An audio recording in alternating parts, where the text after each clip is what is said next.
दोस्तों आज हम बात करने वाले हैं पैनिक अटैक की। आखिर पैनिक अटैक होता क्या है? क्योंकि लोगों को यही नहीं पता होता कि पैनिक अटैक होता क्या है। अगर पैनिक अटैक को परिभाषित किया जाए, किसी भी चीज़ का सतर का बहुत अधिक बढ़ जाना पैनिक अटैक कहलाता है दोस्तों। किसी भी चीज़ का डर, फ़ियर उसका लेवल हमारे अंदर बढ़ जाता है, तो उसी को हम पैनिक अटैक कहते हैं दोस्तों। और वो सतर किसी चीज़ का भी हो सकता है, डिप्रेशन का, एंग्ज़ायटी का, फ़ोबिया का, किसी भी चीज़ का जिसका भी आपको डर लगता है, जिसका भी आपको फ़ियर है, जिससे भी आपको भय लगता है, उसका सतर बढ़ जाना, इसको कहते हैं पैनिक अटैक दोस्तों।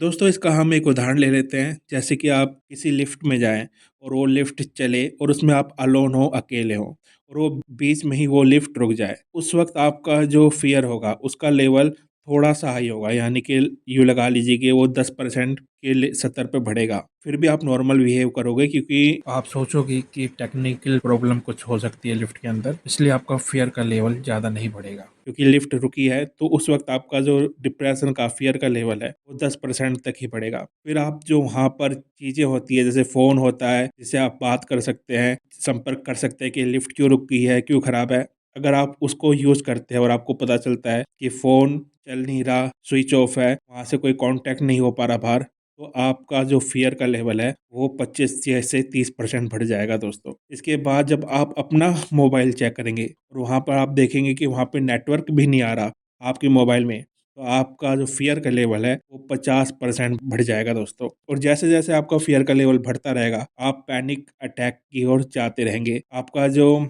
ब्लड सर्कुलेशन है, वो बहुत जल्दी से, बहुत तीव्र गति से बढ़ने लग जाएगा। आपके जो दिल की धड़कन है, वो बहुत तेज़ी गति के साथ चलने लग जाएगी। आपको हो सकता है साँस लेने में प्रॉब्लम हो। और जब आपका फ़ियर का लेवल 70 से 80% हो जाता है, तो वो पैनिक अटैक की स्थिति में चला जाता है दोस्तों। उस वक़्त आप चिल्लाते हैं, आप नर्वस हो सकते हैं, आप बेहोश भी हो सकते हैं दोस्तों। जितना-जितना स्तर आपका बढ़ता जाता है, फिर उतना आप पैनिक अटैक में चले जाते हो दोस्तों। तो ये एक एग्ज़ाम्पल था दोस्तों कि किसी भी चीज़ का स्तर जब बढ़ता जाता है तो उसे हम पैनिक अटैक कहते हैं। ये किसी चीज़ का भी स्तर हो सकता है, डिप्रेशन का, फ़ोबिया का, एंग्ज़ायटी का, स्ट्रेस का। जिसको भी जिस चीज़ का भी आपको फ़ियर है, उसका स्तर को बढ़ना, धीरे-धीरे बढ़ना, इसको ही पैनिक अटैक कहते हैं। और ये पैनिक अटैक उन लोगों को ज़्यादा आता है जिन्हें फ़ोबिया रहता है, जिन्हें डर लगता है छोटी-छोटी बातों पे, जो हिंसक दृश्य नहीं देख पाते, जिन्हें फ़ियर रहता है, जिन्हें फ़ोबिया रहता है, जिनको एंग्ज़ायटी, स्ट्रेस रहता है, उन लोगों को ये पैनिक अटैक आता है दोस्तों, क्योंकि उस जगह का उनके अंदर फ़ियर होता है और वो फ़ियर ही जब उसका लेवल बढ़ता रहता है, इसको हम पैनिक अटैक कहते हैं दोस्तों। तो अगर आपको भी ऐसा कोई फ़ियर है, तो उसका सॉल्यूशन भी आज मैं आपको देने वाला हूँ। तो दोस्तों हम पैनिक अटैक को कंट्रोल कैसे कर सकते हैं? अगर आपको वो पैनिक अटैक की स्थिति पता चल जाती है, आपके हाथों में से पसीना निकलने लग जाता है, आपकी जो दिल की धड़कन होती है, वो उसकी गति बढ़ जाती है, आपका ब्लड सर्कुलेशन जब हाई लेवल पे हो जाता है, तो आपको पता चल जाता है कि हाँ, मुझे पैनिक अटैक आने वाला है। तो उस स्थिति में आप क्या कर सकते हैं दोस्तों? तो उस स्थिति में अगर आपके पास कोई नहीं है, तो आप डीप ब्रीथिंग वाली एक्सरसाइज़ कर सकते हैं दोस्तों। डीप ब्रीथिंग एक्सरसाइज़ पता होगी जो पहले से मेरी वीडियो देख रहे हैं दोस्तों। आपको एक अपने अंदर लंबी साँस लेनी है, और डीप ब्रीथिंग करनी है, उसे होल्ड करना है और 10 तक काउंट करना है। 10 का काउंट यानी 1, 2, 3, 4, 5, 6, 7, 8, 9, 10 और उसके बाद रिलीज़ कर देना है। ऐसा आपको 5-6 बार करना है। आप ये 5 से बार करेंगे तो आपका जो डिप्रेशन बढ़ रहा है, जो फ़ियर बढ़ रहा है, वो थोड़ा कंट्रोल होगा और आपको पैनिक नहीं होना है। आपको नॉर्मल रहना है, अपने आप को समझाना है कि सब कुछ नॉर्मल हो जाएगा, बस थोड़ा-सा धैर्य और पैशन रखना है।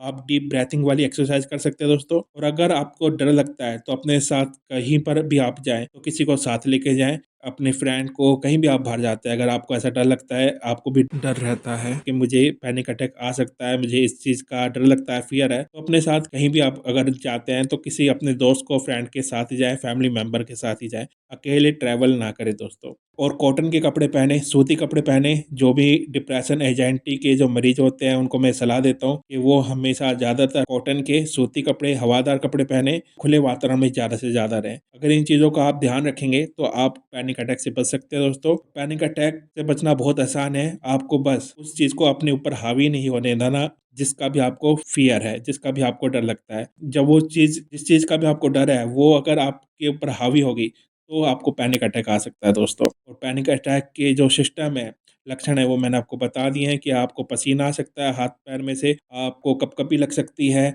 आपको चक्कर से आ सकते हैं, और आपके दिल की धड़कन बहुत तेज़ गति से चलने लग जाती है। आप आपका ब्लड सर्कुलेशन बहुत तीव्र गति से चलने लग जाता है। तो इन चीज़ों का आप ध्यान देंगे तो आप पैनिक अटैक से बच सकते हैं दोस्तों। अगर वीडियो अच्छी लगी हो, आपको नॉलेज मिली हो तो चैनल को सब्सक्राइब, लाइक, कमेंट, शेयर ज़रूर कीजिएगा। मैं आपका दोस्त डॉक्टर संदीप सिवान, धन्यवाद।